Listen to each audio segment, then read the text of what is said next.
Hi friends, ये एक money lending software है। One of the best application available in the market. सबसे ज़्यादा एडवांस और सबसे ज़्यादा यूज़र फ्रेंडली एप्लीकेशन है। सबसे ज़्यादा फीचर वाला ये एक एप्लीकेशन है। मैं आज आपको ये एप्लीकेशन के बारे में इसके डिटेल्स आपको एक बार एक्सप्लेन करूँगा। तो कोई भी नया अगर एप्लीकेशन है, आप जब स्टार्ट करते हो तो वो स्टार्ट होता है सबसे पहले मास्टर से, जो आपको सबसे पहले क्रिएट कर लेना पड़ता है सो दैट वो पूरी एप्लीकेशन में आपके लिए हेल्पफुल रहता है। कि सबसे पहले मैं कंपनी मास्टर, मतलब जो भी हम फॉर्म को ये एप्लीकेशन देते हैं वो फॉर्म का डिटेल्स हम डालेंगे और उसके लिए जो बेसिक डेटा है वो प्रिपेयर करेंगे। तो जिसमें आएगा नेम ऑफ द कंपनी, फिर कैमरा सिलेक्शन। अगर हम built in camera facility use करने वाले हैं कि वेबकैम से ही हमारे कस्टमर का, मतलब ये जो एक फाइनेंस कंपनी है तो फाइनेंस कंपनी के जो क्लाइंट है उसके जो इमेजेस या तो फोटोग्राफ्स अगर लेना है वो वेबकैम से ही ले लेना है, बिल्ट इन फैसिलिटी से ले लेना है, तो यहाँ कैमरा सिलेक्शन आपके पास रहेगा और कितना रिजोल्यूशन में आपको वर्क करना है वो आपको सिलेक्ट कर लेना पड़ेगा। से मैं यहाँ पे ही चूज़ करता हूँ 320x240 का इमेज। फिर ओनर सिग्नेचर अगर मैं ले लेता हूं तो इसका जो डेबिट बिल बनेगा या तो क्रेडिट बिल या तो एनुअल स्टेटमेंट बनेगा, वो हर एक में ओनर का सिग्नेचर अपने आप आएगा। या तो ओनर होगा या तो फिर responsible person for this form रहेगा।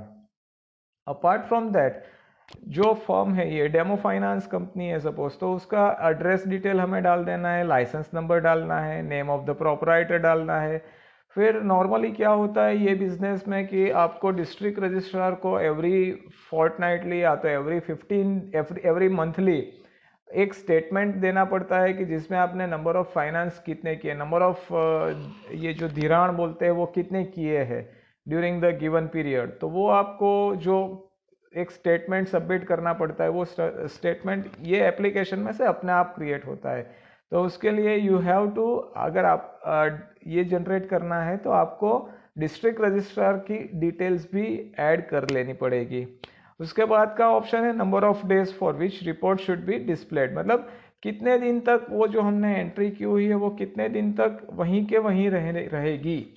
क्योंकि आफ्टर 3 डेज, यहाँ पे अगर 3 डेज डिफाइन किया है तो आफ्टर 3 डेज वो चले जाएगा दूसरी जगह से जहाँ से हम पूरा रिकॉर्ड एक्सेस करेंगे।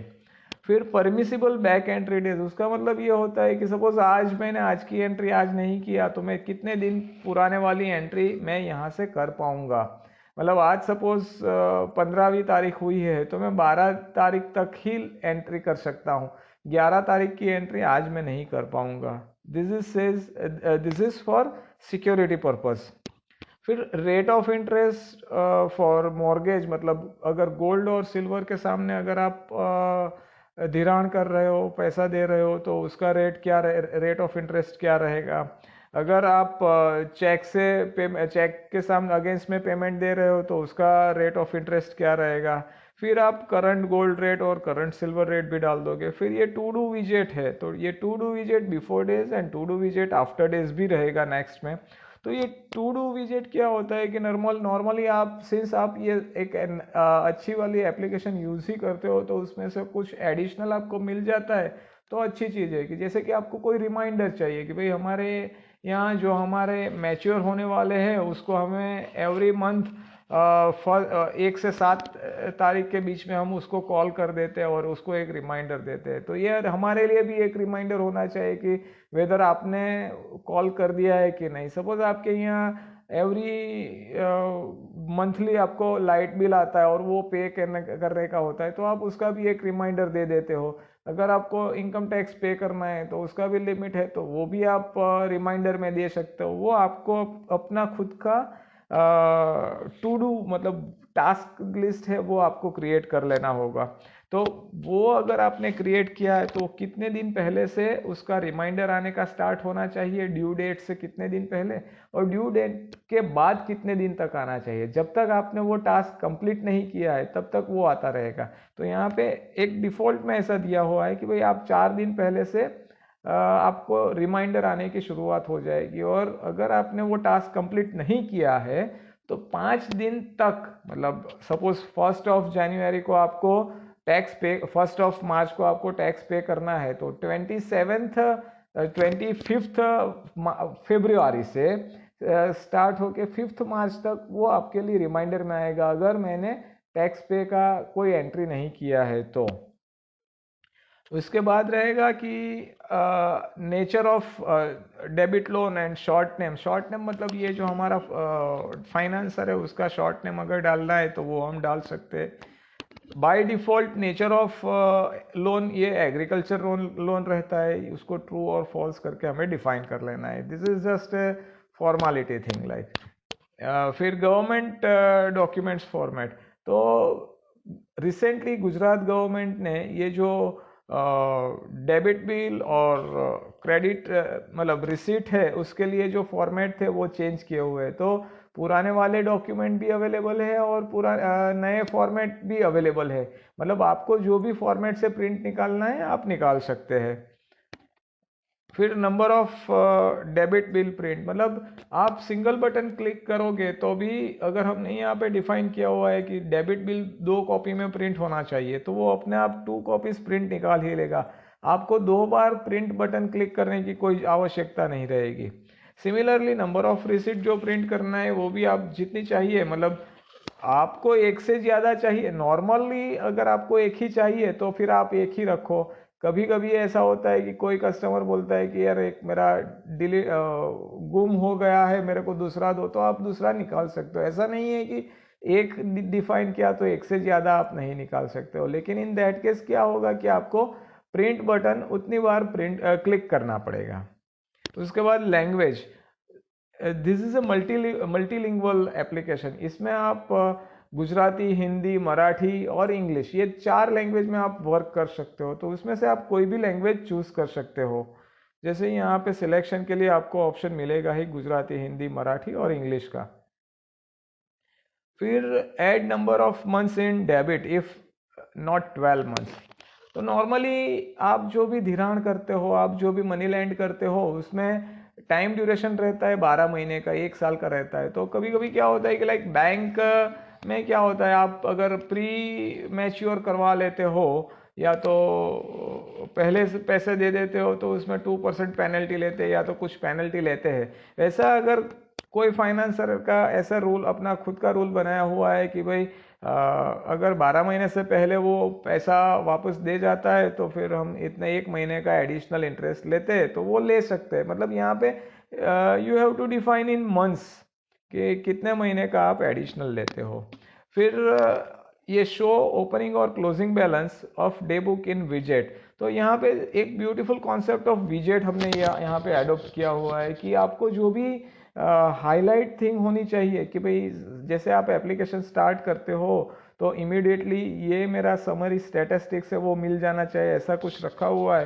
तो ये अलग अलग आपके स्क्रीन पे 4 विजेट दिखते हैं, एक्टिविटीज टू डू, फिर बैक डिस्क्रिपेंसी, ट्रांजैक्शन समरी और गोल्ड सिल्वर रेट। तो ये जो गोल्ड सिल्वर रेट है उसके साथ ही डे बुक का बैलेंस भी हम डिस्प्ले करवाते हैं। नाउ कोई फाइनेंसर ऐसा बोल सकता है कि भाई we don't want this day book का बैलेंस, तो आप ये यहाँ से टिक मार्क हटा दोगे तो डे बुक का बैलेंस नहीं आएगा स्क्रीन पे। फिर मिनिमम इंटरेस्ट, सपोज कोई बंदा 1,000 रुपया आपके यहाँ से आज ले जाता है और कल वापस देने के लिए आता है, तो 1,000 रुपया का एक दिन का इंटरेस्ट क्या होगा, इट इज़ वेरी निग्लिजिबल। लेकिन कई फाइनेंसर ऐसे होते हैं कि वो बोलते हैं कि नहीं, आप कितने भी दिन ले जाओ मिनिमम 50 रुपया तो चार्ज लगेगा ही लगेगा। एक बार मेरे यहाँ से आप पैसे ले गए मतलब आपको 50 रुपया तो एडिशनल देना ही है। अगर ऐसा कुछ आपका कोई रूल्स है, आपने रूल मतलब फाइनेंसर ने रूल बनाया हुआ है, तो ये मिनिमम इंटरेस्ट में आपको डिफाइन कर लेना है। फिर कोई फाइनेंसर ऐसा चाहते हैं कि भाई हमारे एप्लीकेशन से जैसे वो बंदा कोई पैसा लेके जाता है तो immediately thanks for your support या तो thanks for your I mean patronage, ऐसा कोई अगर हमें मैसेज एसएमएस करना है तो हम यहाँ से ही एप्लीकेशन में से ही डायरेक्ट वो एसएमएस भी कर पाएंगे। सिमिलरली हम व्हाट्सएप से भी मैसेज उसमें कर पाएंगे। अगर व्हाट्सएप से मैसेज करना है तो उसका कौन से ब्राउज़र से होगा, क्योंकि उसमें वेब सर्विसेज यूज़ होगी, तो इन दैट केस ये जो वेब सर्विसेज यूज़ होगी तो हमें कौन सा वेबसाइट है और उसका एड्रेस क्या है, वेबसाइट का एड्रेस क्या है, वो सब डालना पड़ेगा। फिर डेबिट और क्रेडिट का जो रिसिट होता है वो डायरेक्टली आपको प्रिंट करना है या तो पहले प्रीव्यू देखने के बाद प्रिंट करना है। कोई फाइनेंसर बोलता है कि हमें डायरेक्ट प्रिंट ही हो जाना चाहिए और कोई बोलता है कि नहीं, हम पहले स्क्रीन पे देखेंगे और उसके बाद में प्रिंट निकालेंगे। तो आपके पास दोनों ऑप्शन है, प्रीव्यू एंड प्रिंट, आप कोई भी चूज कर सकते हो। यहाँ पे मैंने अभी जो सिलेक्ट किया है दैट इज प्रीव्यू। फिर बैग नंबर रिक्वायर्ड और नॉट। तो ये नॉर्मली क्या होता है कि आपके यहाँ कोई भी बंदा पैसा लेने आता है तो वो अपनी आइटम लेके आता है, तो वो आइटम हम प्रॉपरली मैनेज करके ही रखते हैं कि अगर बाद में कभी भी निकालना होता है तो हमें इमीडिएटली वो पता चलना चाहिए कि वो यहाँ पे ही रखी हुई है। तो क्या होता है कि हम बैग को नंबर देते हैं कि अगर गोल्ड का बैग, गोल्ड का आइटम है तो गोल्ड की बैग में जाएगा, सिल्वर का आइटम है तो वो सिल्वर की बैग में जाएगा और उसका एक नंबर रहेगा। जब तक वो बैग खत्म नहीं होती है तब तक हम जितने भी दागिने आते हैं, जितने भी आइटम्स आती है, वो रिस्पेक्टिव बैग में डालते रहते हैं, तो उसका कोई नंबर दिया हुआ है। फिर वो जैसे बैग खत्म हो जाती है, मतलब फुल हो जाती है, तो हम नई बैग निकालते हैं, उसका हम दूसरा नंबर देते हैं। तो ये बैग नंबरिंग होता है। तो हमें पता चलता है कि बाद में एक रिपोर्ट हम जनरेट करते हैं कि कौन सी बैग में कौन कौन से दागिने पड़े हुए हैं, कौन कौन से बैग में कौन कौन सी आइटम पड़ी हुई है। तो बैग नंबर आपको चाहिए कि नहीं, क्योंकि हर एक फाइनेंसर की वो अलग अलग सिस्टम रहती है। तो आफ्टर ये कंपनी डेफिनेशन, आप विलेज आपको डिफाइन करना है विलेज मास्टर। विलेज मास्टर की क्या क्यों आवश्यकता है? तो जब वो कस्टमर हमारे यहाँ आता है, कस्टमर का हम पूरी डिटेल डालते हैं, तो उसका नाम डालते हैं, उसका एड्रेस डालते हैं। तो जैसे वो कस्टमर का हमने गांव का नाम डाला तो अपने आप तालुका, डिस्ट्रिक्ट, पिन कोड वो सब अपने आप आ ही जाएगा। तो इसलिए हम मास्टर में ले लेते हैं, सो दैट हमें अगर लेटर ऑन रिपोर्ट में भी हम यूटिलाइज करते हैं कि भाई हमारा कोई बंदा स्पेसिफिक गांव गांव में जा रहा है तो वो गांव में हमारे कितने कस्टमर पड़े हुए और उसके पास से क्या क्या पैसे निकालना है, तो हमें वो लिस्ट भी डायरेक्टली मिल सकता है। इसलिए हम यहाँ से मास्टर में वो पूरा डिफाइन कर लेते हैं। फॉर एग्जाम्पल हमने यहाँ पे एक पूरा लिस्ट बनाया हुआ है आपको, आपके लिए रेफरेंस के लिए। तो ये आपको यहाँ से मिल जाएगा कि मैं जैसे यहाँ विलेज नेम डाला है, ये विलेज नेम है वो मैंडेटरी रहेगा, इसलिए वो रेड कलर से लिखा हुआ है। फिर आप उसका पोस्ट, तालुका, डिस्ट्रिक्ट, पिन, जो जो भी चीज़ है वो डाल देते हैं। इसमें एक बहुत ही बढ़िया सर्च इंजन भी है कि सपोज मेरे को रामपुर सर्च करना है तो मैं यहाँ सर्च बाय विलेज नेम है, वहाँ पे सपोज RAM ही लिखता हूँ तो RAM कहीं पे भी मेरे को दिखता है, वो हर जगह पे। लाइक ये धर्म दिवाटा है तो ये धर्म में RAM है, यहाँ पे रामपुर है, मोराम बड़ी में RAM है। तो जहाँ जहाँ पे भी RAM मिलेगा वो सब वो सॉर्ट करके निकालेगा। आपको जिसमें जो भी करना है वो फिर से आप कर सकते हो उस पर क्लिक कर से। तो कस्टमर मास्टर में हम चलते हैं पहले। तो हमने विलेज मास्टर ऑलरेडी देख चुके हैं हम। तो अभी जब हम कस्टमर मास्टर में आते हैं तो हम अकाउंट नंबर उसका मेंटेन करते हैं, आधार नंबर भी मेंटेन करते हैं, कस्टमर का नाम जो कि मैंडेटरी रहेगा, आधार नंबर मैंडेटरी नहीं है। फिर एड्रेस डालोगे आप, फ़ोन नंबर, बिजनेस, ये सब आप डालोगे। से हम एक एग्जांपल के लिए हम एक कस्टमर की एंट्री करते हैं, डेमो कस्टमर। उसके लिए एक गांव का नाम भी डालते हैं, किसे विलेज डेमो। तो ये है कि नहीं? ये नहीं है। अगर होता तो वो अपने आप सिलेक्शन में आ जाता, ये नहीं है। तो अगर नहीं है तो मेरे को यहाँ से ही विलेज की एंट्री भी डाल देनी है। तो मैं यहाँ पे विलेज में जाऊँगा, विलेज डेमो करके गांव था वो डाल दिया। मैं अटेंड पोस्ट भी डाल देता हूँ।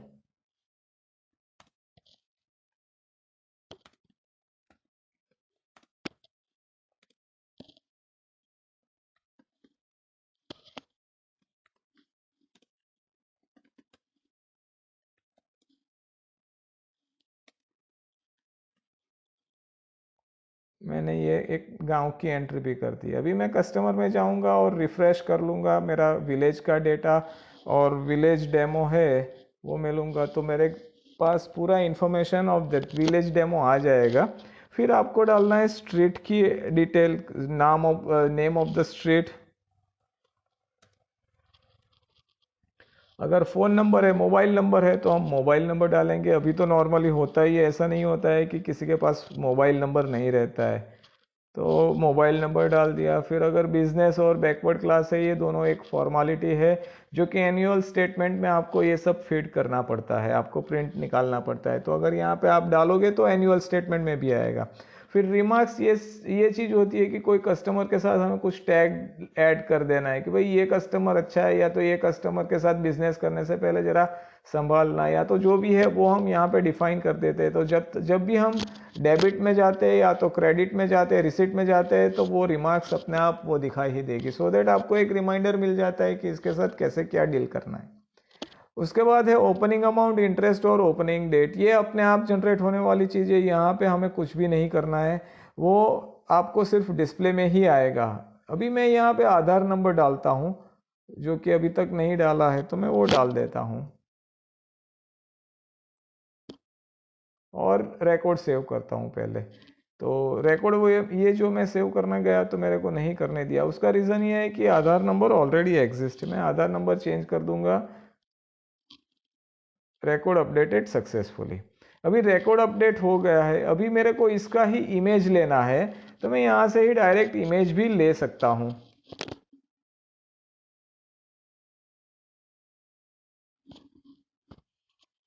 ये मैंने इमेज लिया, फिर उसका क्रॉपिंग कर लेता हूँ, तो ये इमेज मेरा आ गया। कस्टमर का इमेज जो भी होगा वो यहाँ पे आ जाएगा। फिर अगर ये कस्टमर जो है वो नॉमिनी भी डिफाइन करना चाहता है, वो नॉमिनी भी स्पेसिफाई करना चाहता है, तो हमारी एप्लीकेशन आपको 5 नॉमिनी तक, एक पर कस्टमर 5 नॉमिनी अलाउ करती है, 1 2 3 4। उसमें हम नेम डालते हैं, name of the first name of the nominee,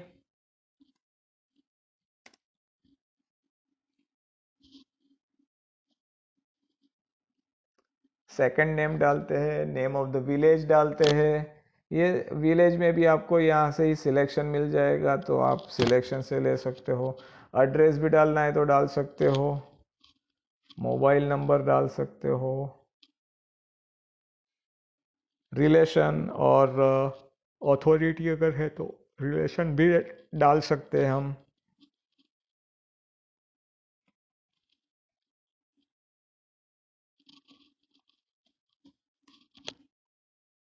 अभी ये मैंने इन्फॉर्मेशन तो डाल दिया, उसके साथ ही अगर इसका इमेज भी लेना है, फोटोग्राफ भी लेना है, तो इसका फोटोग्राफ भी आप ले सकते हो।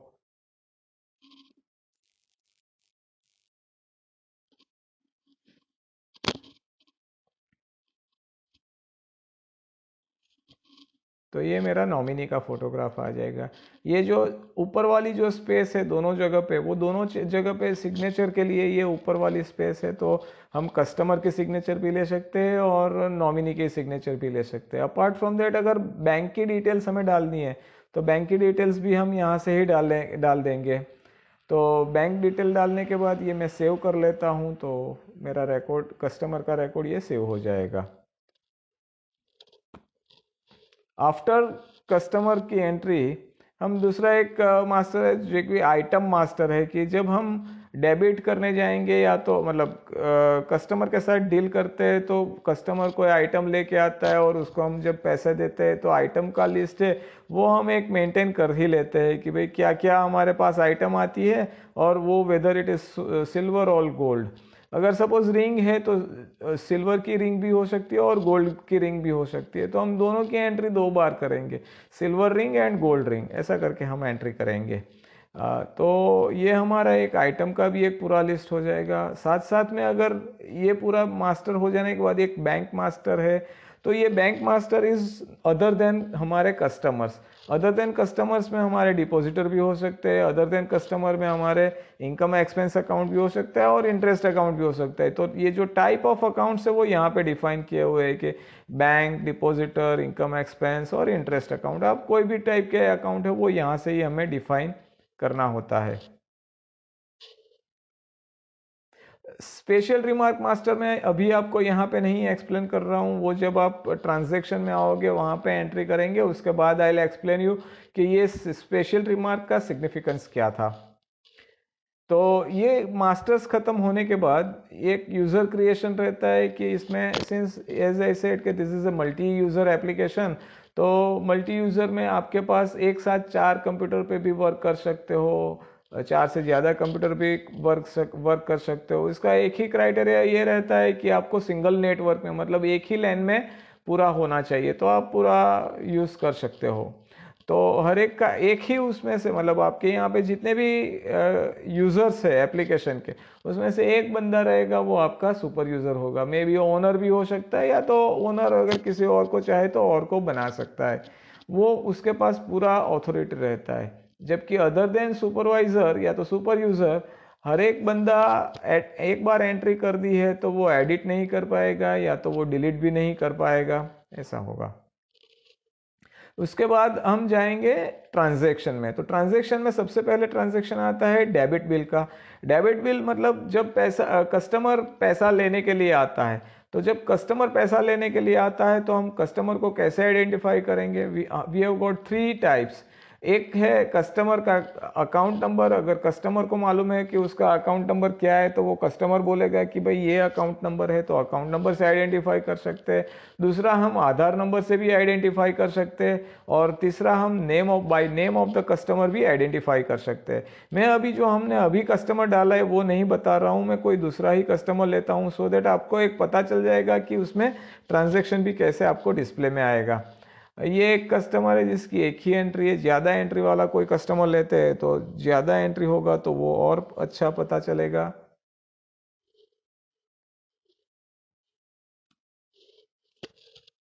सी इसकी अभी करंटली 6 आउटस्टैंडिंग है। ये जो पूरा एक लिस्ट पड़ा हुआ है, तो ये लिस्ट में ये स्पेसिफिक कस्टमर की कितनी आउटस्टैंडिंग एंट्री है आज तक की, वही आएगी। जो एंट्री वो छुड़ा के ले गया है, जो पैसा वापस कर गया है और अपना आइटम ले गए, वो यहाँ पे लिस्ट में नहीं आएगा।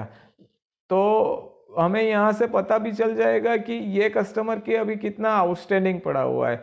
अगर वो कस्टमर हमें पूछता है कि सर मेरा कितना आउटस्टैंडिंग आपके पास चल रहा है, तो वो अगर मेरे को देखना है तो मैं यहाँ से एक एक करके, या तो ऑल एंट्रीज अगर देखना है तो मैं ऑल पे टिक मार्क कर लेता हूँ। तो ऑल पे टिक मार्क करने से ये जो इंटरेस्ट कैलकुलेशन हेल्पर है, which is a unique feature of this application, ये कहीं पे आपको नहीं मिलेगा कि ऐसा इंटरेस्ट कैलकुलेशन हेल्पर रहेगा।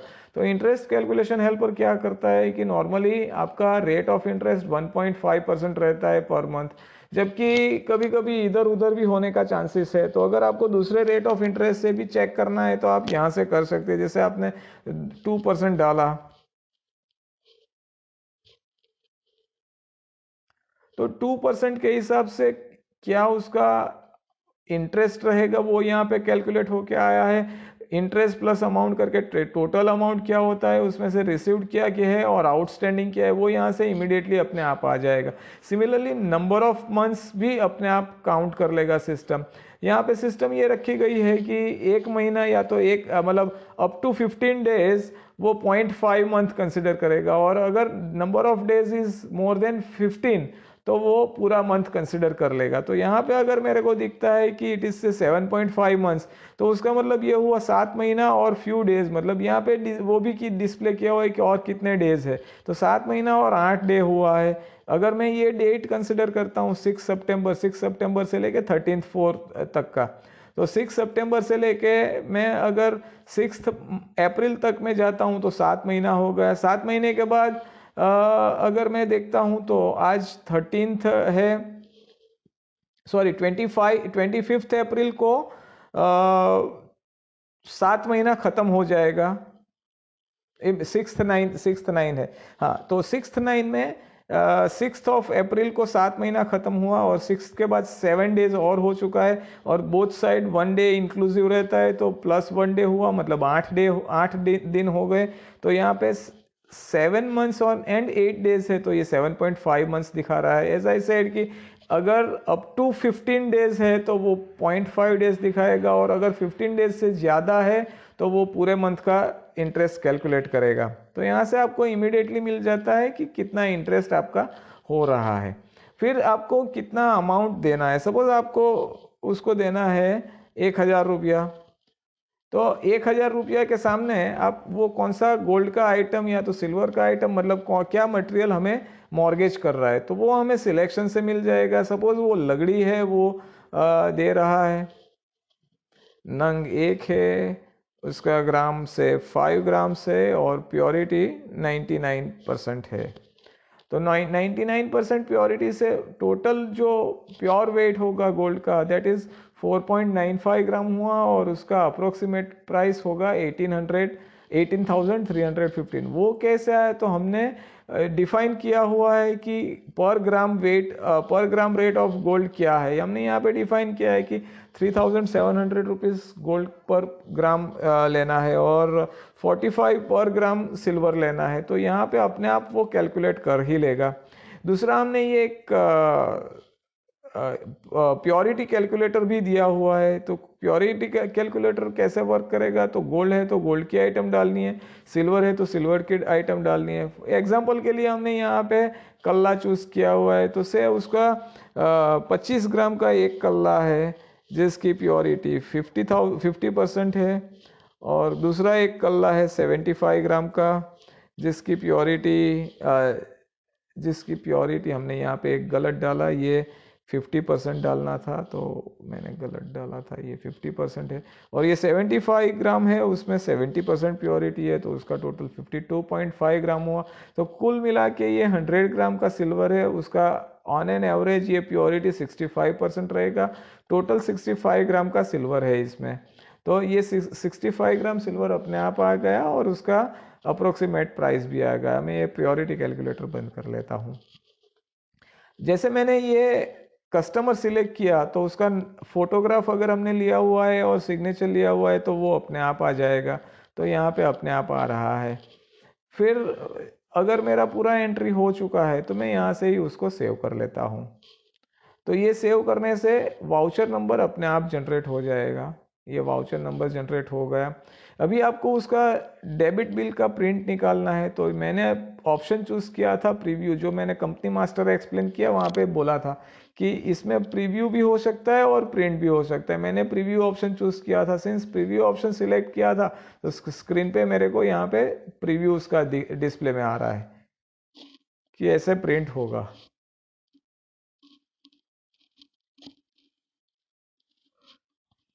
उसके बाद अगर मेरे को यहाँ से ही ये कस्टमर का लेजर देखना है तो मैं लेजर पे क्लिक करूँगा। ये एल पे क्लिक करने से वो लेजर ओपन कर देगा सिस्टम। तो मेरे को यहाँ पे सिस्टम का लेजर भी दिख रहा है कि क्या है उसमें। जो एंट्री के सामने मतलब लेफ्ट साइड पे कुछ भी नहीं है वो आउटस्टैंडिंग एंट्री है, वो यहाँ पे दिखाई देती है। और जिसके सामने कुछ आ चुका है वो एंट्री भी हमें यहाँ पे दिखाई देती है। तो ये हमारी क्लियर हो चुकी है एंट्री। यहाँ से भी मेरे को पता लगता है कि जिसके आगे स्टार है वो सब कंप्लीटेड एंट्री है, जबकि जिसके आगे डैश है वो आउटस्टैंडिंग एंट्रीज है। अगर मेरे को प्रीवियस ईयर का भी यहाँ से ही देखना है तो ये करंट हमने कुछ भी स्पेसिफाई नहीं किया था, वो तो करंट ईयर का ही लेजर दिखाता है। मतलब करंट ईयर मतलब 1 अप्रैल ऑनवर्ड्स का। अगर मेरे को 1990 से देखना है 2019 से देखना है तो मैं यहाँ पे 19 कर दूंगा। 19 करने के बाद अगर मैं लेजर पे क्लिक करता हूँ तो मेरे को 2 साल का लेजर आएगा। ये पहले 20 वाला आया और उसके आगे अगर देखेंगे तो ये 19 वाला भी आया। तो मेरा पूरा 2019 का लेजर भी यहाँ आ चुका है। जो आउटस्टैंडिंग थी वो कैरी फॉरवर्ड हो गई थी। तो दिस इज हाउ आप लेजर यहाँ से देख सकते हो। उसके बाद अगर आपको कोई स्पेसिफिक वाउचर सर्च करना है, अगर सर्च का ऑप्शन यूज करना है तो पहले हमें क्लियर कर देना पड़ेगा। तो मैं यहाँ से एक बार क्लियर कर लेता हूँ। मतलब ये पूरा एंट्री यहाँ से डिस्प्ले में से क्लियर हो जाएगा। अगर मेरे को प्रीवियस ईयर का सपोज 5000 नंबर का वाउचर देखना है तो old record this is DV number is debit voucher number. मैं यहाँ पे ओल्ड रिकॉर्ड है तो ईयर डालता हूँ, मेरे को 19 का चाहिए, और वाउचर नंबर है 555।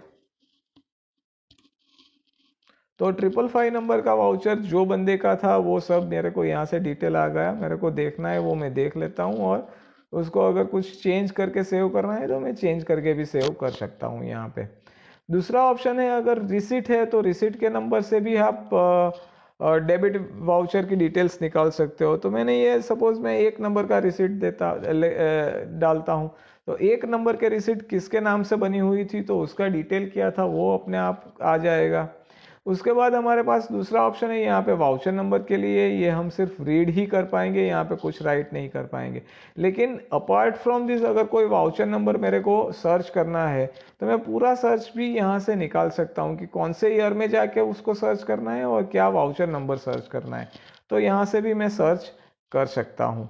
फिर उसमें दूसरा एक ऑप्शन आता है ये ट्रांजैक्शन रिमार्क्स। तो ट्रांजैक्शन रिमार्क्स नॉर्मली क्या होती है कि सपोज आपने कोई बंदे को पैसे दिए हैं, धिराण किया हुआ है, सपोज 10,000 का आपने धिराण किया है, तो 2 महीने के बाद उसका कुछ ना कुछ इंटरेस्ट रहेगा। उस तो कस्टमर के पास पैसे आते हैं तो वो सोचता है कि चलो जितने पैसे आए हैं वो मैं दे के आता हूँ तो मेरा इंटरेस्ट मेरे को कम पे करना पड़ेगा, तो वो यहाँ आता है जितने पैसे हैं वो दे देता है। तो उसके बाद ये भी हो सकता है कि सिर्फ वो 3 ऑप्शन है इसमें। अगर पार्शियल पेमेंट है तो एक ऑप्शन ये रहता है कि irrespective of interest amount customer के पास जितने पैसे हैं वो दे देता है। तो उसमें क्या होता है कि कभी कभी इंटरेस्ट से भी कम अमाउंट होती है, कभी कभी इंटरेस्ट से ज़्यादा अमाउंट होती है।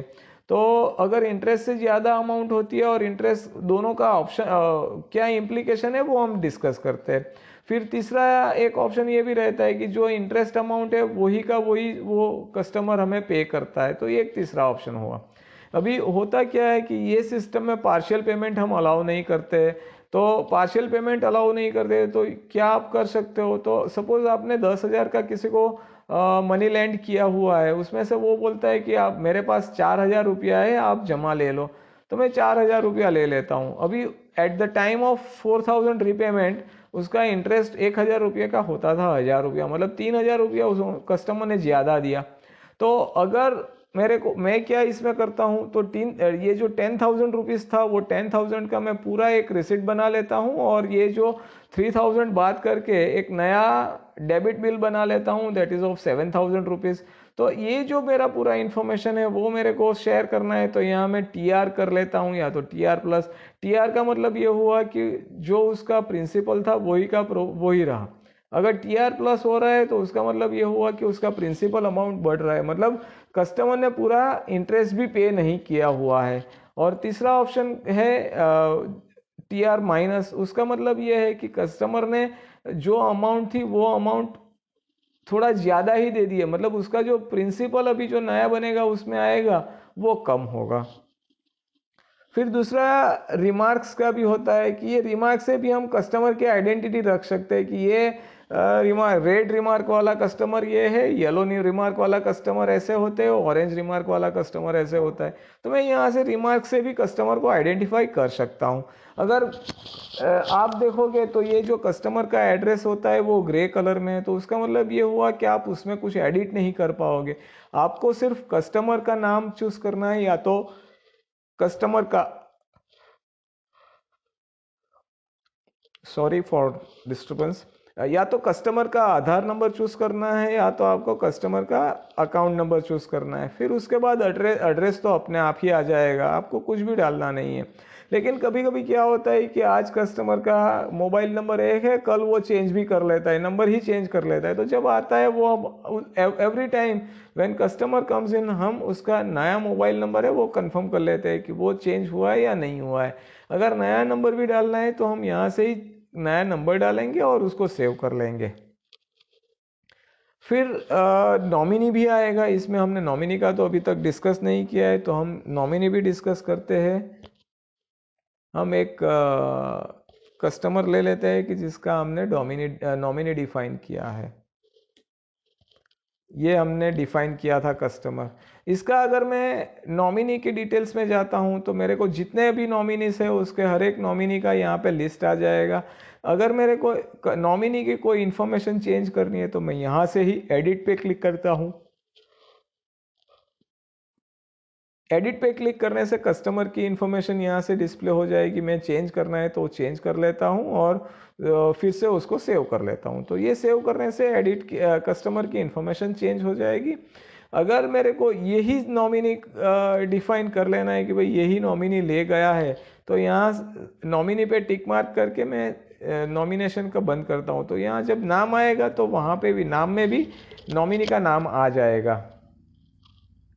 तो दिस इज हाउ हमारा डेबिट बिल वर्क्स। अभी जो अगर दूसरा इतना ही सिग्निफिकेंट एक मॉड्यूल है दैट इज हमारा रिसीट मॉड्यूल। जो हमारा डेबिट बनता है उसके अगेंस्ट में ही रिसिट आता है। Without any debit bill receipt possible ही नहीं होगी। तो अगर मैं रिसिट में जाऊंगा तो एक नॉर्मल प्रैक्टिस में हमने ये देखा है कि कोई कस्टमर आइडेंटिफाई करना है तो क्या होना चाहिए, कस्टमर का आधार नंबर हो सकता है, या तो कस्टमर का अकाउंट कोड हो सकता है, या तो कस्टमर का नेम हो सकता है। सेम वे यहाँ पे भी अकाउंट नंबर से भी आप कस्टमर को आइडेंटिफाई कर सकते हो, या तो आधार नंबर से भी आइडेंटिफाई कर सकते हो, या तो आप स्पेसिफिक नाम से भी आइडेंटिफाई कर सकते हो। तो मैं यहाँ पे सपोज एक नाम से ही आइडेंटिफाई करने की कोशिश करता हूँ।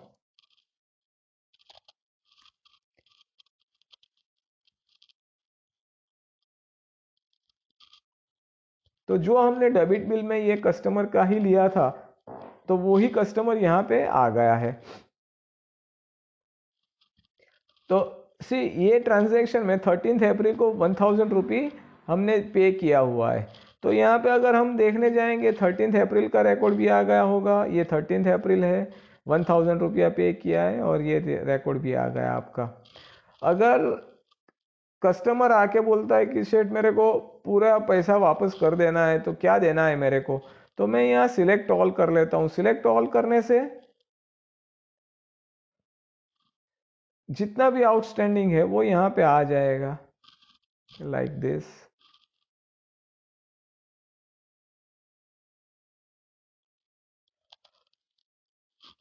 अभी क्या अमाउंट पे करना है उसके लिए अगर देखें तो अगर जो रिसिट में प्रिंट होने वाला है वो ये चीज़ है कि भाई आपका अमाउंट इतना है, उस पर प्रीवियस अमाउंट कितना लग रहा है, उसमें करंट इंटरेस्ट क्या लग रहा है, तो टोटल इंटरेस्ट क्या होगा और टोटल अमाउंट क्या होने वाला है। अगर कस्टमर हर एक को पे नहीं करना चाहता, वो अभी सिर्फ 2 ही पे करना चाहता है, तो दूसरे को हम हटा देते हैं।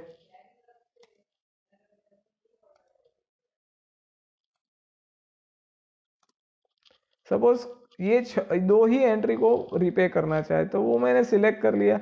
यहाँ पे system will allow you to have multiple selection in a single receipt. तो मैं ये सेव कर लेता हूँ।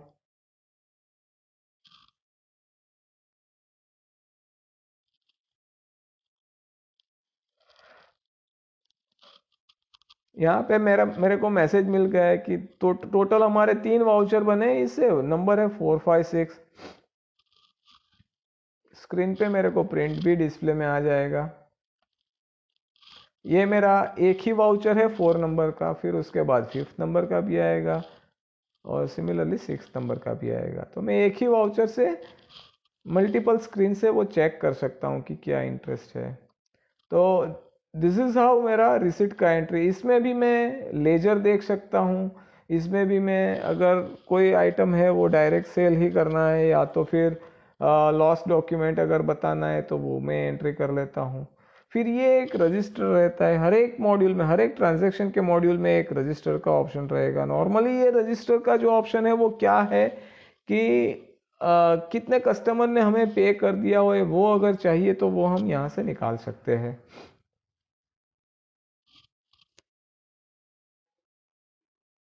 फिर डेबिट बिल रिकरिंग का आएगा।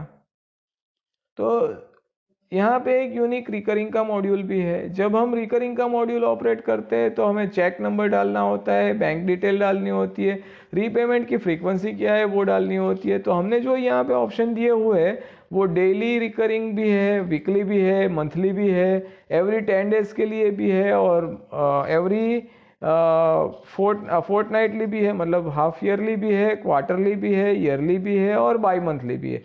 तो आप कोई भी ऑप्शन चूज कर सकते हो कि आपका मंथली रीपेमेंट किस हिसाब से होगा।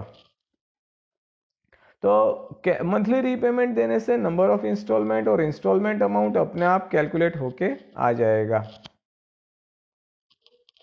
दूसरे टाइप का ट्रांजैक्शन रहता है कि आप डेली रिसिट्स, मतलब हमने suppose in the given duration 100 customers को रिकरिंग में पैसे दिए हुए हैं, तो उसका मतलब ये हुआ कि एवरी डे वो ऑल पे हमारे कस्टमर है वो आने वाले हैं।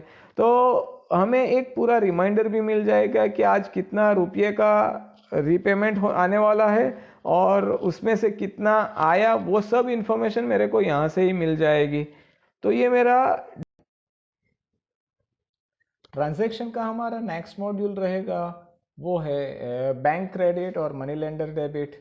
उसका मतलब ये है कि हमारे पास जो भी पैसे कैश में आता है, कस्टमर जो हमें रीपे कर जाता है, वो हम बैंक में जाके क्रेडिट करवाते हैं, तो वो बैंक का क्रेडिट हो गया और मनी लेंडिंग अकाउंट में से वो डेबिट हो जाता है। सिमिलरली कभी कभी ऐसा होता है कि हमारे पास कैश कम हो रही है या तो ज़्यादा ज़रूरत है, तो हम बैंक से विड्रॉ करके ले आते हैं, तो बैंक में से वो डेबिट हो जाता है और मनी लेंडिंग अकाउंट में क्रेडिट होगा। तो ये दोनों ट्रांजैक्शन वो ऐसे ट्रांजैक्शन है कि जिसमें कस्टमर का कहीं पे भी इन्वॉल्वमेंट नहीं है। यहाँ पे बैंक अकाउंट भी हो सकता है, यहाँ पे डिपॉजिटर के अकाउंट भी हो सकते हैं, डिपॉजिटर का ट्रांजैक्शन भी हो सकता है, इनकम एक्सपेंसेस भी आप यहाँ पे ले सकते हो। लेकिन ये सिंगल एंट्री से नहीं होगा, ये दोनों, ये ड्यूअल एंट्री नहीं है, यहाँ पे दोनों का क्रेडिट और डेबिट दोनों साइड पे आपको एंट्री करना पड़ेगा, since this is not an accounting application. तो फीचर्स नॉर्मली ये सेम है, आपको यहाँ से अकाउंट नेम चूज करना है, अकाउंट नंबर अपने आप आ जाएगा, फिर वाउच एक बार सेव करने से वाउचर नंबर भी क्रिएट हो जाएगा। अमाउंट अगर आपको डालना है तो आप अमाउंट डाल सकते हो, और मैंने ये सेव कर लिया। ये अगर मैं रजिस्टर में देखने जाऊंगा तो मेरे को यहाँ पे डिस्प्ले भी कर लेगा कि मैंने क्या ट्रांजैक्शन किया हुआ है, यहाँ से भी मैं फिल्टर कर सकता हूँ। ये डबल क्लिक करने से सेम वाउचर में दोबारा ओपन भी कर सकता हूँ। सिमिलरली ये बैंक रेट डेबिट में भी ऐसा ही है कि आपको अदर देन कस्टमर ही यहाँ पे लिस्ट में आएगा, तो मैं अदर देन कस्टमर में एक चूज कर लेता हूँ, उसे बैंक से मैं पैसा लाता हूँ, क्या अमाउंट है वो भी डाल देता हूँ, कुछ उसका डिटेल्स डालना है तो वो डिटेल्स डाल दिया और सेव कर दिया।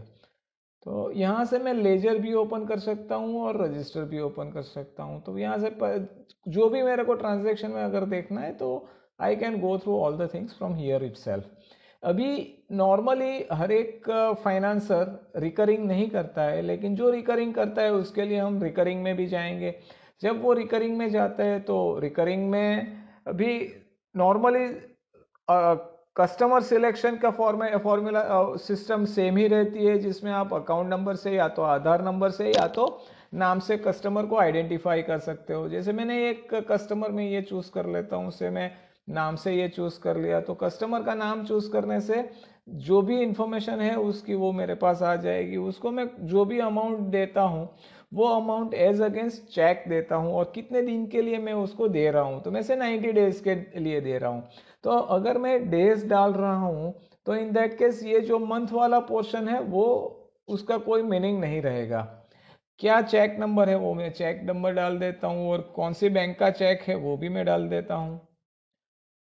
नाउ रीपेमेंट टाइप अलग अलग है कि भाई डेली रिकरिंग है या तो वीकली रिकरिंग है, या तो 10 डेज को रीपेमेंट है, या तो फोर्टनाइटली रिकरिंग रीपेमेंट है।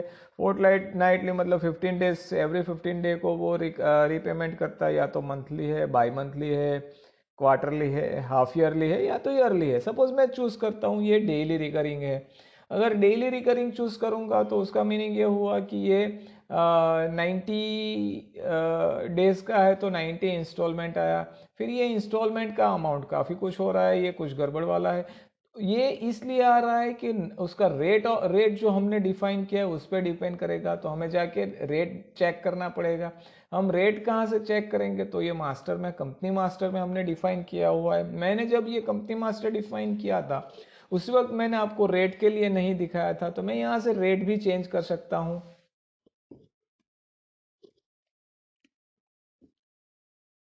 मैं यहाँ से 22% रेट कर देता हूँ।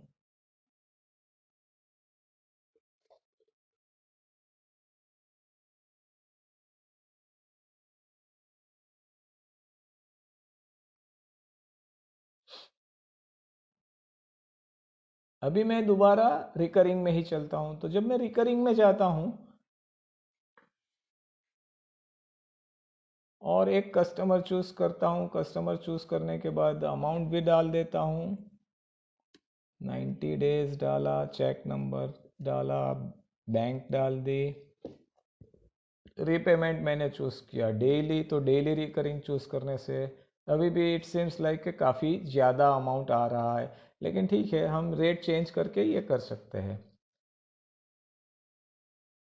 ट्रांजैक्शन रिमार्क और स्पेशल रिमार्क का यहाँ पे कोई सिग्निफिकेंस नहीं रहेगा, और ये मैं ये सेव कर लेता हूँ।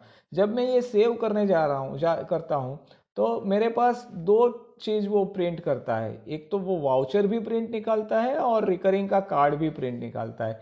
तो मेरा रिकरिंग का कार्ड ऐसे कुछ आएगा, यहाँ पे ये जो कॉर्नर है वहाँ पे फोटोग्राफ भी आ जाएगा अगर कस्टमर का हमने फोटो लिया है। तो I will show you that with an example also. तो ये जो मेरा रीपेमेंट का शेड्यूल बन रहा है उसमें डेट वाइज, सिंस मैंने 90 इंस्टॉलमेंट चूज़ किए हुए, डेली रिकरिंग किया है और 90 इंस्टॉलमेंट चूज़ किए, तो कितना अमाउंट प्रिंसिपल में जाएगा, कितना अमाउंट इंटरेस्ट में जाएगा और कितना बैलेंस रहेगा, ये मेरा पूरा 90 डेज का एक शेड्यूल मेरे पास प्रिंट हो जाएगा लाइक दिस। अभी मैं दोबारा एक बार इंटरेस्ट रेट रिवाइज करके लेट अस चेक इट कि क्या हो रहा है।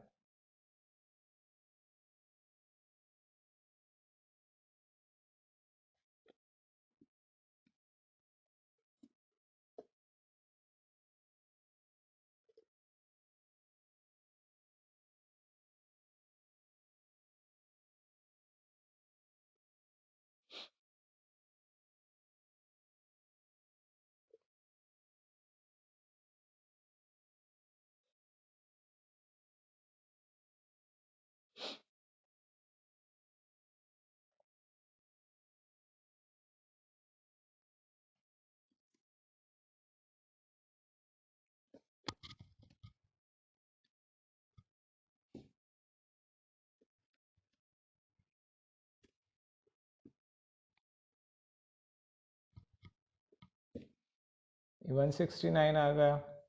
अगर मैं सेव करता हूँ इसको,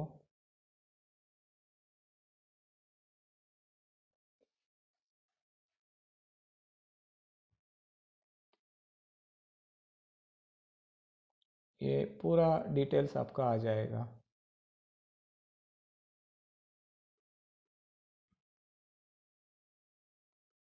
तो इसमें साथ साथ आपको अगर वाउचर जो डेबिट बिल है वो फॉर्मेट चाहिए तो वो मिल सकता है कि print debit bill voucher, yes वो भी हो गया। और मेरे को अगर क्रेडिट का जो इंस्टॉलमेंट कार्ड चाहिए वो चाहिए तो भी वो मिल गया। सो दोनों चीज़ आप निकाल सकते हो। तो वंस ये रिकरिंग हो जाता है उसके बाद ये रिकरिंग का रिसिट रहता है। अगर डेली रिसिट रहता है तो आपको रिमाइंडर भी मिल जाना चाहिए कि भाई कौन से डे को कितने कस्टमर का रीपेमेंट आने वाला है। सपोज मैं यहाँ पे 13 से मेरा दो रिकरिंग स्टार्ट हुआ, तो अगर मैं 14 को देखता हूँ, मतलब यहाँ पे मेरा 14 करके मैं अगर देखता हूँ कि कितने कितने रीपेमेंट आने वाले हैं, तो it will show you me list of all this कि भाई ये कस्टमर का पैसा आने वाला है, ये कस्टमर का पैसा आने वाला है, कितना पैसा आने वाला है, इंस्टॉलमेंट नंबर क्या है और टोटल कुल मिला के क्या आने वाला है। अगर इसका रिसीव होता है मैं यहाँ टिक मार्क कर लेता हूँ तो डेट ऑफ रिसिट लग जाएगी और पता चल जाएगा कि भाई इसका ये आ चुका है। तो दिस इज हाउ पूरा रिकरिंग का भी एक इंफॉर्मेशन उसमें मेंटेन होगा। अभी ये पूरे ट्रांजेक्शन होने के बाद अभी और एक ट्रांजेक्शन बचता है, that is interest calculation. Interest calculation normally eight the end of year होता है ऑन 31 मार्च।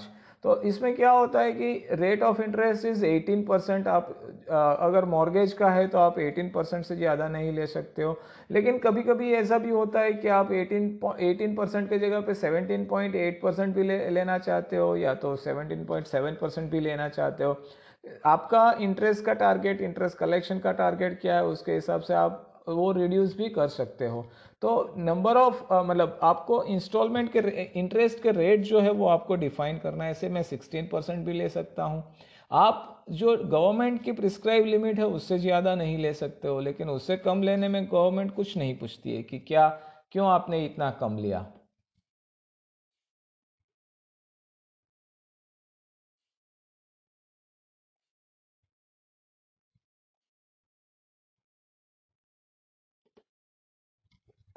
और मैं ये कैलकुलेट करता हूँ, तो ये मैं जब कैलकुलेट करता हूँ तो मेरे को यहाँ पे फिगर आ जाएगा कि मेरा टेंटेटिव इंटरेस्ट रेट क्या हो रहा है, इंटरेस्ट कितना कलेक्शन का हो रहा है।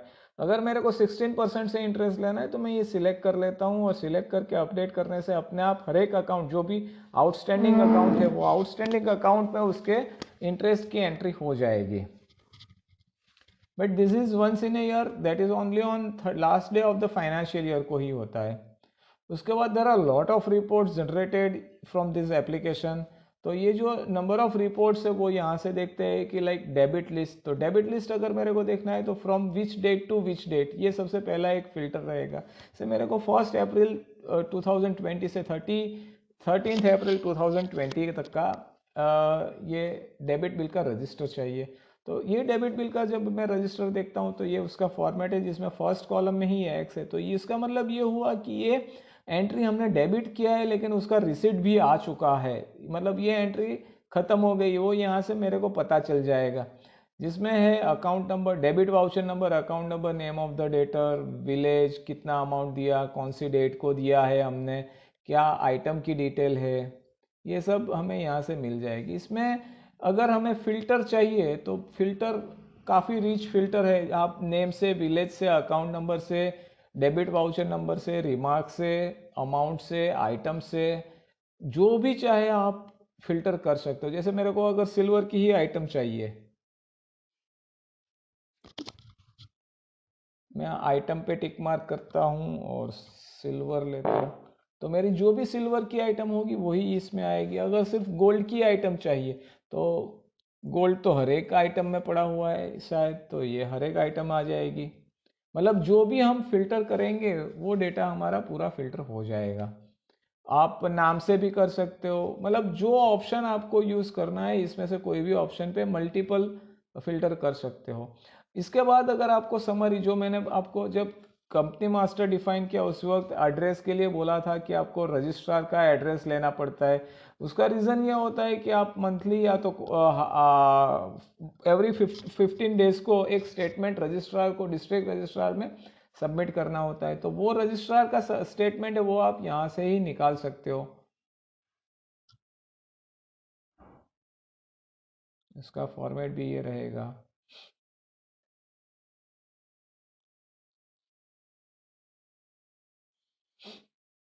यही रिपोर्ट अगर आपको एक्सेल में प्रिंट करना है तो आप डायरेक्ट एक्सेल में भी ट्रांसफ़र कर सकते हो।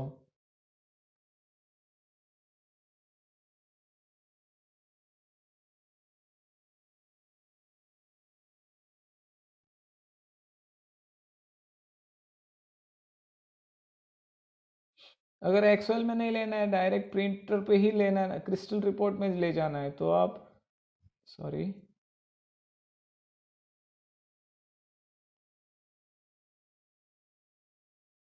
तो आपका ये फॉर्मेट भी हो गया जिसमें आपको ब्रेकअप भी मिलेगा कि गोल्ड की कितनी आइटम है, सिल्वर की कितनी आइटम है, चेक की कितनी आइटम है और टोटल क्या हो रहा है।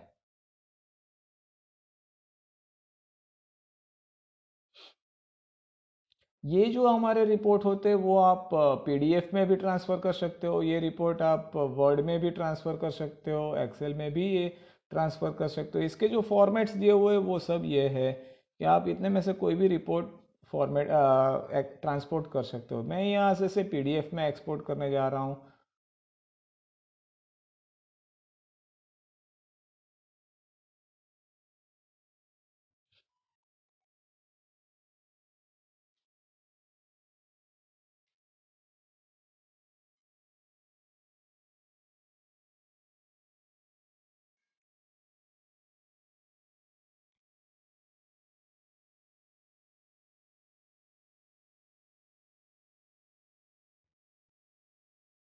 एक बार दोबारा करके कर लेते हैं डेस्कटॉप में।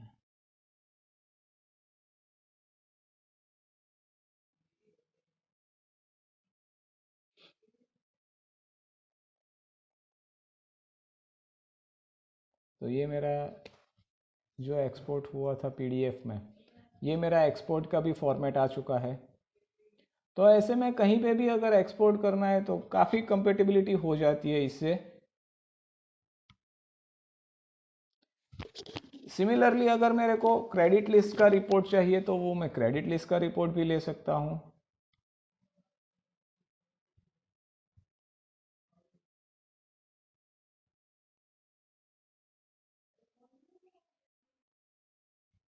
क्रेडिट आप voucher number, from voucher number और टू वाउचर नंबर से भी आपके रिकॉर्ड का फिल्टर कर सकते हो आप।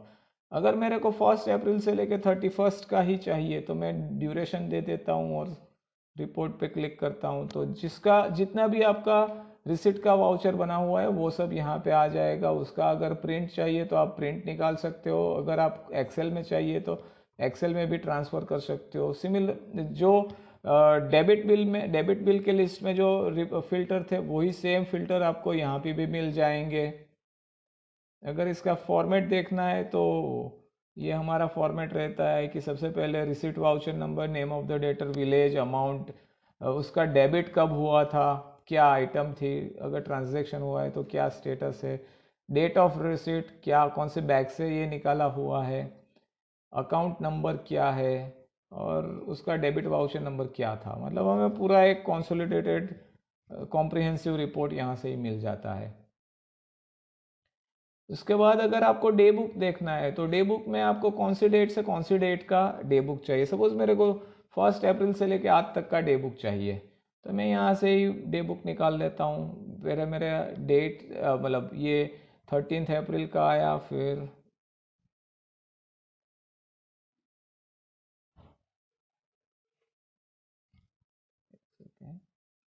थर्टीन अप्रैल टू 13 अप्रैल हो चुका है इसलिए।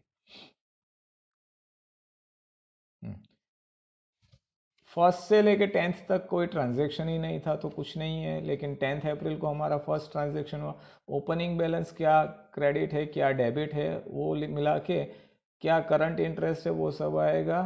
और ये मेरा फर्स्ट डे का 10th का हुआ। फिर उसके बाद सिर्फ 13th को ही ट्रांजैक्शन हुआ है तो वो 13th का डे बुक आपका आएगा विथ ऑल डिटेल्स।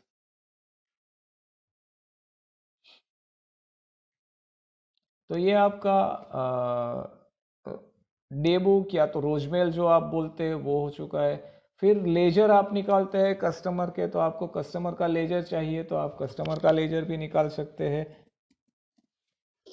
मैंने यहाँ पे नाम लिखा तो वो नाम से आया। मैं यहाँ पे दो फॉर्मेट है हमारे पास, एक नॉर्मल फॉर्मेट में अगर देखते हैं तो ये नॉर्मल फॉर्मेट में भी आएगा कि कौन सी एंट्री क्रेडिट में और क्या डेबिट में है। यहाँ से मेरे को पता चलेगा कि जहाँ पे स्टार है वो ख़त्म हो चुकी है एंट्री है, मतलब उसके सामने क्रेडिट भी आ चुकी है, जबकि ये डैश है वो आउटस्टैंडिंग एंट्री है। यहाँ पे मेरे को प्रीवियस इंटरेस्ट और करंट इंटरेस्ट मिला कि टोटल कितना इंटरेस्ट होता है वो भी मेरे को पता चल जाएगा। जो करंट इंटरेस्ट है वो मेरे इंटरेस्ट अकाउंट में जाएगा, जबकि प्रीवियस इंटरेस्ट है वो इंटरेस्ट अकाउंट में नहीं जाएगा। तो ये मेरा लेजर का फॉर्मेट है। लेजर का दूसरा फॉर्मेट एक पैरेलल वाला फॉर्मेट है जिसमें जो भी क्रेडिट डेबिट एंट्री है उसके अगेंस्ट में जो क्रेडिट आई है तो सामने ही आएगी, जबकि अगर नहीं उसके सामने क्रेडिट हुआ है तो वो पोजीशन ब्लैंक रहेगी। ये फॉर्मेट इजी टू रीड है जिससे हमें रीडिंग में काफ़ी आसानी हो जाती है। फिर तीसरी एक और फॉर्मेट है विथ स्टैम्प। तो अगर विथ स्टैम्प अगर देखते हैं तो एक समराइज स्टैम्प भी है इसमें। इसमें हमें पता चलता है ओपनिंग क्या था, इंटरेस्ट क्या हुआ, मतलब ओपनिंग इंटरेस्ट क्या था उसमें ड्यूरिंग द फाइनेंशियल ईयर, मतलब आज तक का डेबिट क्या हुआ है और इंटरेस्ट क्या हुआ है, उसमें क्रेडिट क्या हुआ, और आज के दिन कितना टोटल डेबिट चल रहा है उसका, और इंटरेस्ट क्या चल रहा है, वो सब मेरे को यहाँ पे डिस्प्ले में आ जाता है। इसमें आप मल्टीपल कस्टमर के लिए भी एक साथ में निकाल सकते हो। जैसे कि मैंने ये चूज़ किया और मेरे को पूरे गांव के हर एक लोग का निकालना है, तो मैंने यहाँ गांव ही चूज़ किया और गांव चूज़ करने के बाद मैं डायरेक्टली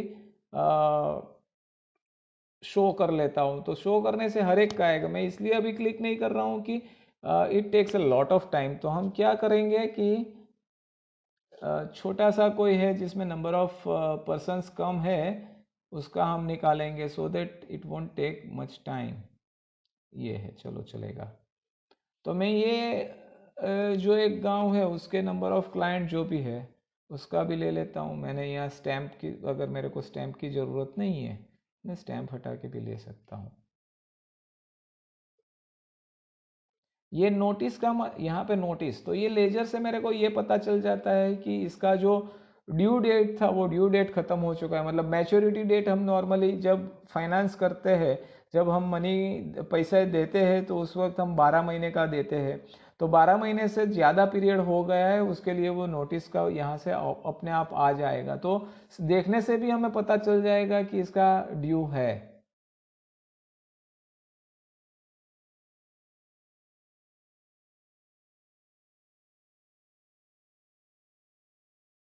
लाइक दिस।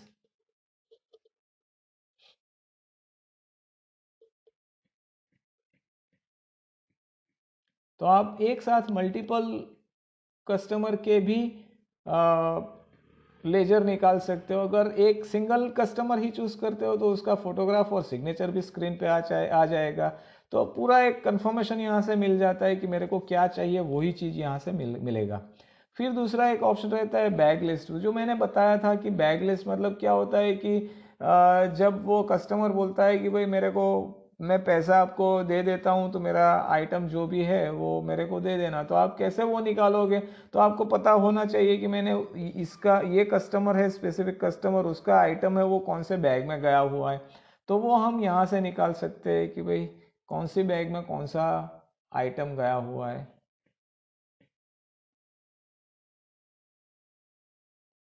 सिंस यहाँ पे बैग के नंबर चूज नहीं किया है ऑप्शन, तो ये बैग का नंबर नहीं, सिर्फ गोल्ड और सिल्वर का बैग है वही आया है, उसमें नंबर नहीं आ रहा है। इसको भी हम एक्सेल में एक्सपोर्ट कर सकते हैं, इसका भी हम प्रिंट निकाल के उसको पीडीएफ में भी एक्सपोर्ट कर सकते हैं, और क्रिस्टल सब वर्ड ये भी एक्सपोर्ट हो सकता है।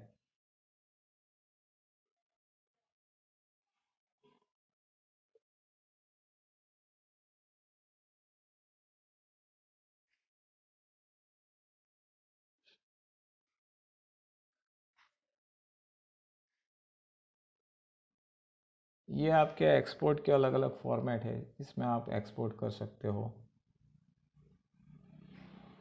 इसमें भी आपके पास फिल्टर का वही ऑप्शन रहेगा जो आगे क्रेडिट लिस्ट में और डेबिट लिस्ट में था। मैंने डे बुक और लेजर में ये आपको कोई फिल्टर है नहीं, वो मैंने बताया ही नहीं, क्योंकि इसमें कोई फिल्टर नहीं है।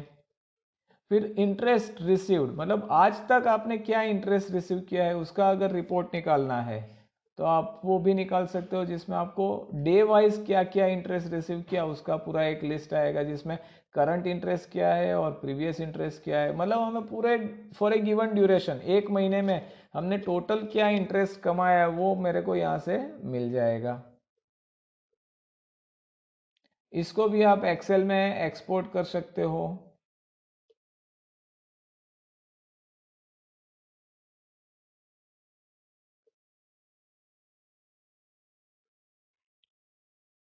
ये हमारा अलग अलग फॉर्मेट में एक्सपोर्ट होगा सेम वे।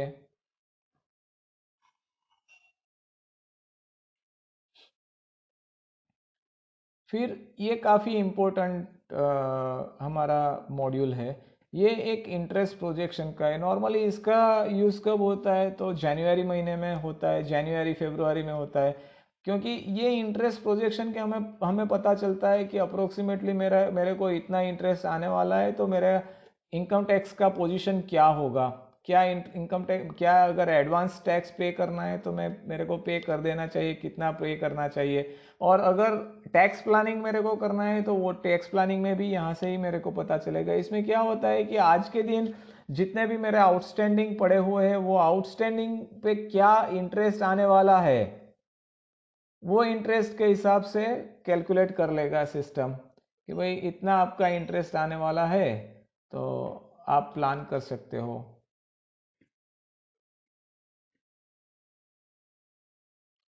फिर डेली ट्रांजैक्शन समरी आएगा, तो ये आपको एक डेली ट्रांजैक्शन का एक समराइज स्टेटमेंट बता रहा है कि आपने क्या ट्रांजैक्शन किया हो। तो यहाँ पे मेरे को बताता है कि प्रिंसिपल कितना रिसीव किया, इसमें प्रीवियस इंटरेस्ट क्या रिसीव किया, करंट इंटरेस्ट क्या किया, कैपिटल कितना क्रेडिट हुआ है, लैंडिंग कितना हुआ है।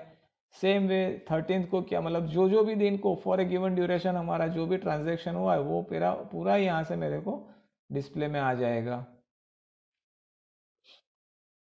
फिर कस्टमर का क्या ट्रांजैक्शन हुआ है फॉर ए गिवन ड्यूरेशन, वो भी मेरे को एक समराइज रिपोर्ट में मिलेगा। कि नंबर ऑफ डेबिट वाउचर कितने और डेबिट अमाउंट कितना, नंबर ऑफ क्रेडिट वाउचर कितने और क्रेडिट अमाउंट कितना। इसको भी हम एक्सेल में ट्रांसफ़र कर सकते हैं, पीडीएफ में ले जा सकते हैं, जो भी चाहिए वो कर सकते हैं। डायरेक्ट प्रिंट निकालना है तो डायरेक्ट प्रिंट निकाल सकते हैं। फिर एनुअल स्टेटमेंट रहेगा। एनुअल स्टेटमेंट हम फॉर ए गिवन ड्यूरेशन, मतलब एक साल का होगा कि भाई 30,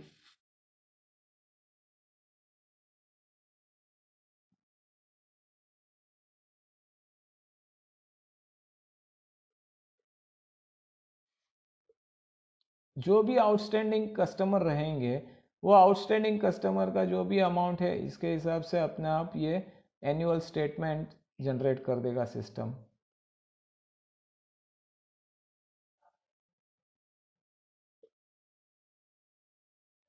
अभी आपको annual statement suppose duplicate copy में चाहिए तो वो डुप्लीकेट कॉपी ही साथ में निकाल देगा, आपको कटर डालना है और पूरा ख़त्म कर लेना है।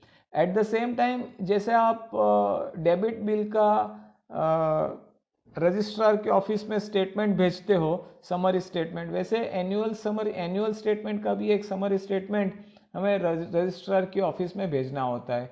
तो मैं ये वो भी यहाँ से ही जनरेट कर लेता हूँ।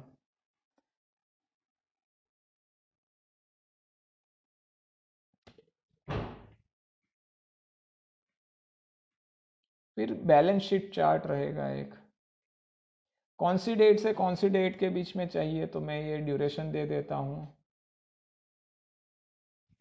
ओपनिंग क्या था, total total capital account opening में क्या था, इंटरेस्ट अमाउंट क्या था, कैपिटल प्लस इंटरेस्ट क्या हो रहा है, आउटस्टैंडिंग क्या है, क्लोजिंग बैलेंस क्या है, और आउटस्टैंडिंग प्लस क्लोजिंग क्या हो रहा है। तो outstanding plus closing will always be equal to capital account plus interest होगा।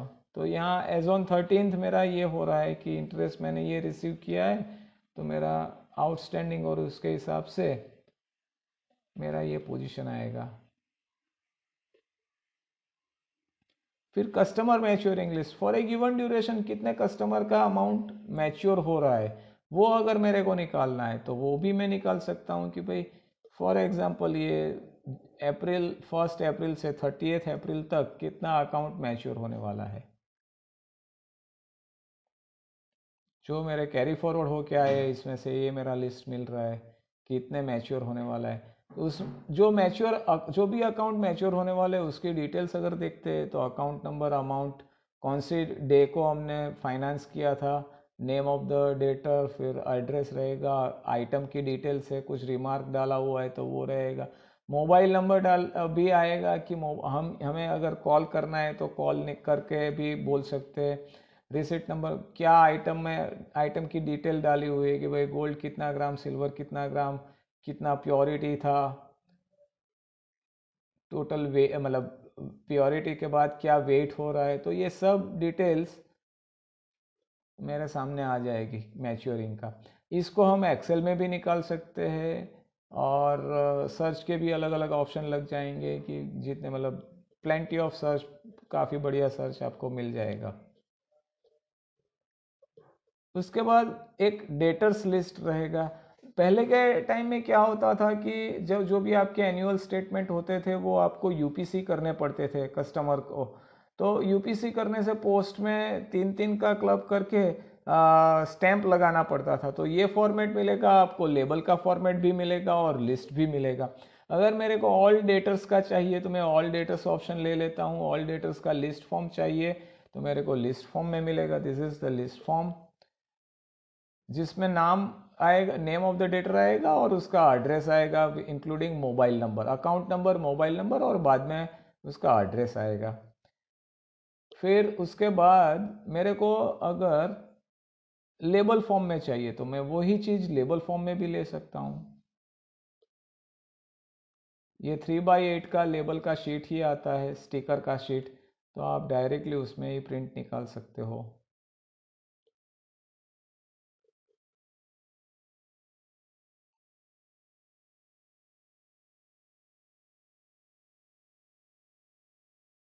ये फॉर्मेट में ही आ जाएगा।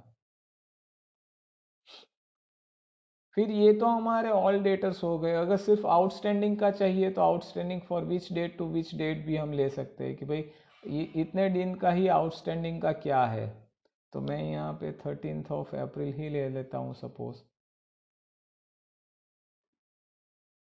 तो ये जो मैच्योर होने वाले हैं आउटस्टैंडिंग वाले, वो सबका लिस्ट आ गया। फिर मेरे को अगर यूपीसी की फॉर्मेट में चाहिए, तो यूपीसी की फॉर्मेट में लिस्ट फॉर्म में आएगा। ये अगर आप देखते हो तो 3 3 का क्लबिंग हो रहा है।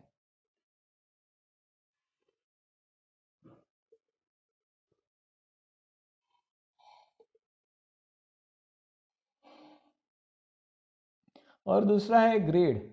इसमें आपको ऐसा है कि सपोज मैंने डिफाइन किया कि ये 10 ही मेरे को चाहिए, तो मैं उसका डेबिट वाउचर नंबर से भी मैं उसको निकाल सकता हूँ।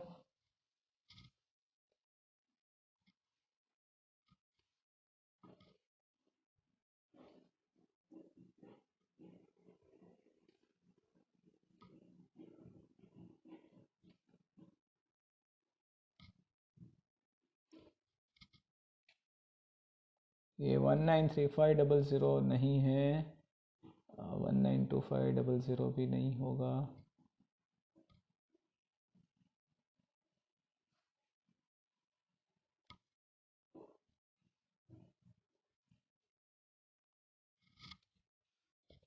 सिर्फ यही कस्टमर का मेरे को अगर लेबल निकालना है तो मैं वो भी निकाल सकता हूँ।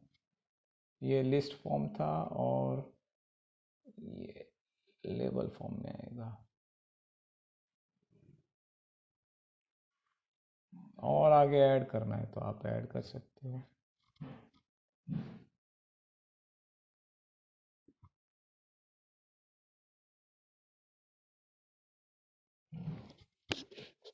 ये कैरी फॉरवर्ड होके नहीं आया हुआ है, करंट ईयर में नहीं है, इसलिए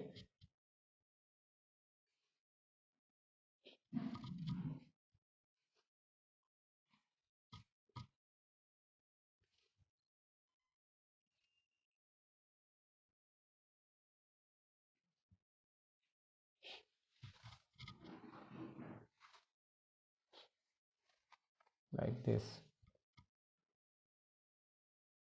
उसके बाद कस्टमर का हमें लिस्टिंग चाहिए, मतलब हमने जो कस्टमर की इंफॉर्मेशन फीड की हुई है कस्टमर मास्टर में, वही हमें यहाँ पे निकालनी है। तो मैं यहाँ से ही क्लिक करके डिस्प्ले कर सकता हूँ। अभी यहाँ पे सिर्फ 3 कॉलम ही डिस्प्ले हो रही है। उसका रीज़न है हमने यहाँ पे डिफाइन किया है कि फर्स्ट कॉलम में अकाउंट नंबर चाहिए, दूसरे कॉलम में डेटर्स नेम चाहिए और तीसरे कॉलम में मेरे को रिमार्क चाहिए। अगर इंस्टेड ऑफ दैट मेरे को तीसरे कॉलम में विलेज चाहिए, फोर्थ कॉलम में एड्रेस लाइन 2 चाहिए, फिफ्थ कॉलम में मोबाइल नंबर चाहिए और रिमार्क्स मेरे को सिक्स्थ कॉलम में चाहिए, तो मैं ये चीज़ भी चेंज कर सकता हूँ। ये मैं सेव कर लेता हूँ और उसके बाद तो कॉलम भी है, मतलब ये चीज़ आप ही जनरेट कर लोगे।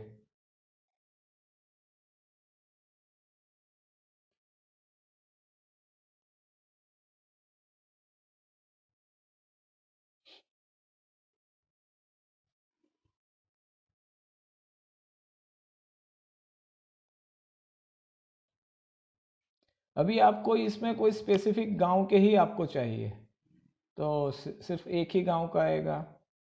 इसको अगर आपको एक्सेल में एक्सपोर्ट करना है तो आप एक्सेल में भी ले जा सकते हो।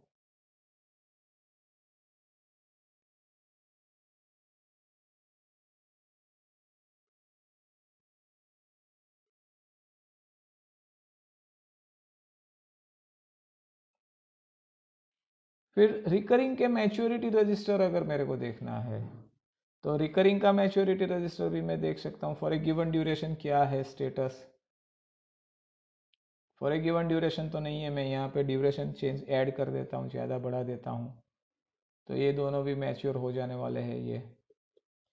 फिर रिकरिंग का स्टेटस अगर चाहे तो मतलब आज के दिन क्या मेरे क्या रिसीव हुआ है क्या है, वो अगर मेरे को चाहिए टिल 30 अप्रैल।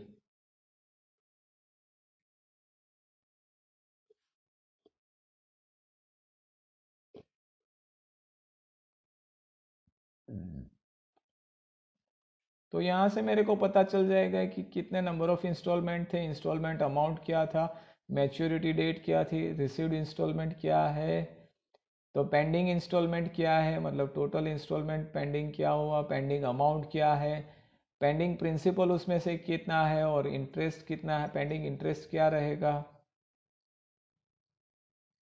ये सब मेरे को डिस्प्ले में आ जाएगा। इसको आप एक्सेल में भी ट्रांसफ़र कर सकते हो।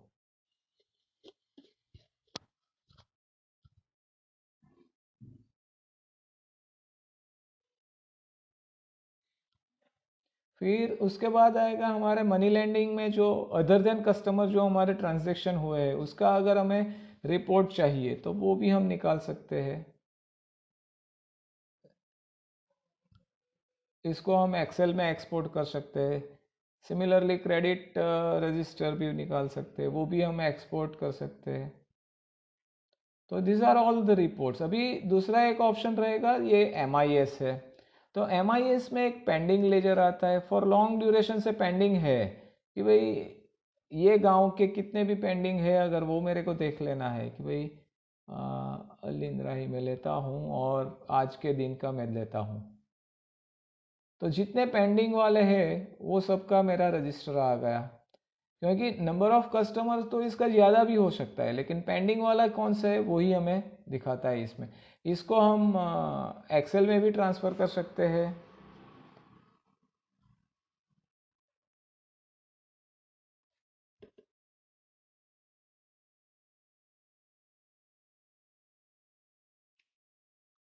और हम PDF भी बना सकते हैं इसका।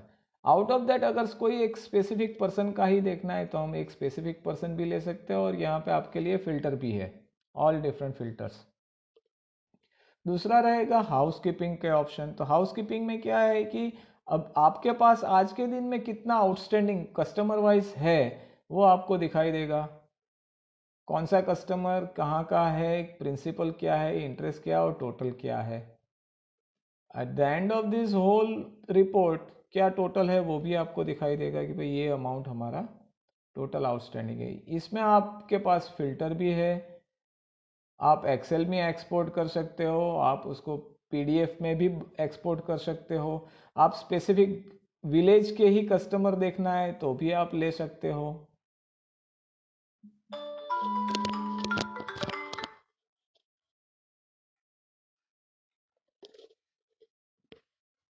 और अगर आपको इसमें नॉन कस्टमर अकाउंट ही चाहिए तो वो भी आप ले सकते हो।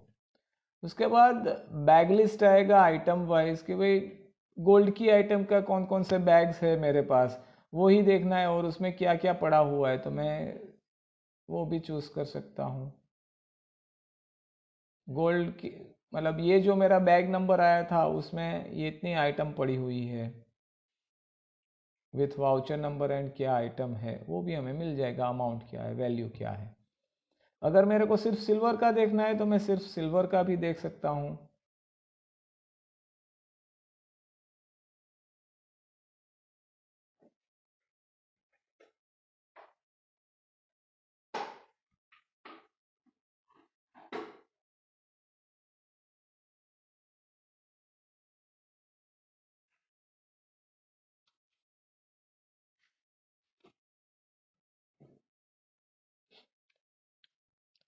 सिमिलरली बैग वाइज अगर समरी चाहिए कि कौन से मतलब जितने भी हमारी बैग्स है तो कौन कौन से बैग में कितने आइटम्स पड़े हुए हैं, तो ये बैग में इतने आइटम है, ये बैग में इतने, तो हम बैग वाइज समरी भी निकाल सकते हैं।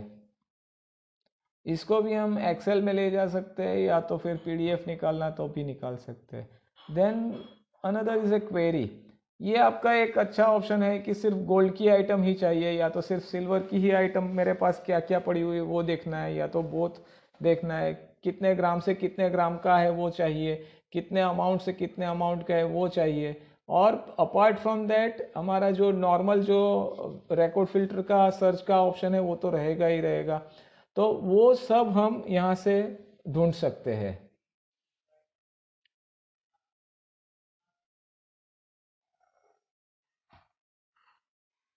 अभी गोल्ड है इसलिए यहाँ सिर्फ गोल्ड, प्योर ओनली गोल्ड वाला आया वही आया, और पेंडिंग। फिर स्पेशल रिमार्क का रजिस्टर रहेगा कि भाई आपको गोल्ड के लिए स्पेशल रिमार्क्स जो आपने डिफाइन की हुई है उसमें से क्या चाहिए, तो पेंडिंग वाला ही चाहिए, ओनली रिटर्न वाला चाहिए, क्या है वो आपको मिलेगा। इसको भी आप एक्सेल में एक्सपोर्ट कर सकते हो, इसको आप पीडीएफ में भी ले सकते हो। फिर नॉन पेंडिंग बिल रिपोर्ट भी होगा। नॉन पेंडिंग बिल रिपोर्ट मतलब no pending bill report, sorry. तो उसमें क्या होता है कि for a very long time हमारे पास कोई कस्टमर आया ही नहीं और उसका कुछ पड़ा हुआ भी नहीं है, तो वो हमें यहाँ से लिस्ट में मिल जाएगा।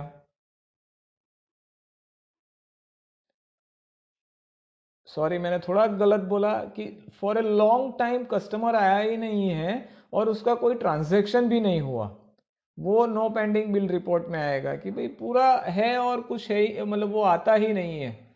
उसको हम एक्सेल में भी ट्रांसफ़र कर सकते हैं और पीडीएफ भी बना सकते हैं। से आप जो भी एंट्री देखोगे तो काफ़ी पुराने वाली एंट्री ही यहाँ पे दिखेगी कि भाई। फिर लॉस मैनेजमेंट आएगा। तो लॉस मैनेजमेंट में आपको देखना है कि क्या क्या चीज़ होती है।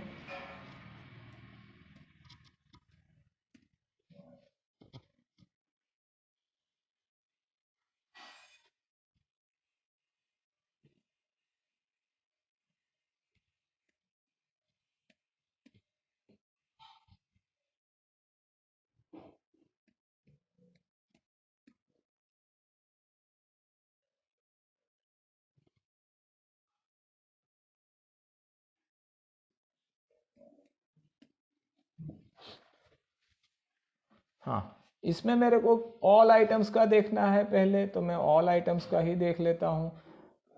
इसका फॉर्मेट काफ़ी सिग्निफिकेंट है।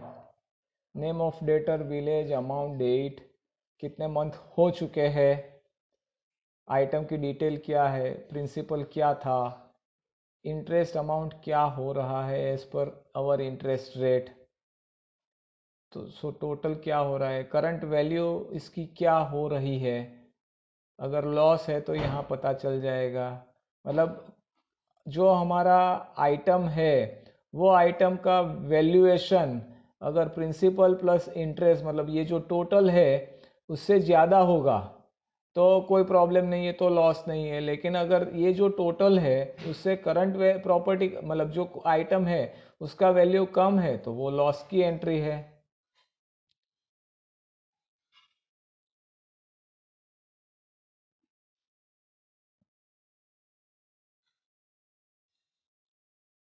नॉर्मली कोई भी लॉस की एंट्री नहीं होती है,